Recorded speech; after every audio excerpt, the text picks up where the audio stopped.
যে দুনিয়ার টাকা পয়সা মাইরা খাইয়া যখন লাশ নিয়ে মসজিদে আসে, তখন এবার সবাইকে হাজির করে বলে, ভাই উনি ইন্তেকাল করছেন, যদি কারো দেনা পাওনা থাকে তাহলে যদি দেনা থাকেন ওনাকে দিয়ে দিবেন, আর যদি পাওনা থাকেন নিয়ে যাবেন।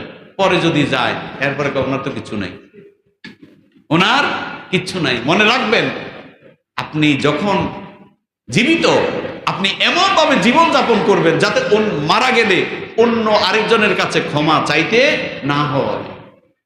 গত জুমাবারের না তার আগের জুমাবারে বলেছি, আপনি যখন মৃত্যুবরণ করবেন আপনি কবরের মধ্যে থাকবেন, সাথে কে যাবে? কেউ যাবে? যাবে না। তাহলে আপনি কেন শ্রমিকের অধিকারকে নষ্ট করবেন? আরেকজনের হককে নষ্ট করবেন কেন? আপনাকে তো থাকতে হবে একা। আপনাকে এই যেই ফেরেশতারা যে পানিশমেন্ট দিবে, যে শাস্তি দিবে, এই পানিশমেন্টের ভাগ তো কেউ নিবে না। তাহলে আপনি কেন নিচ্ছেন?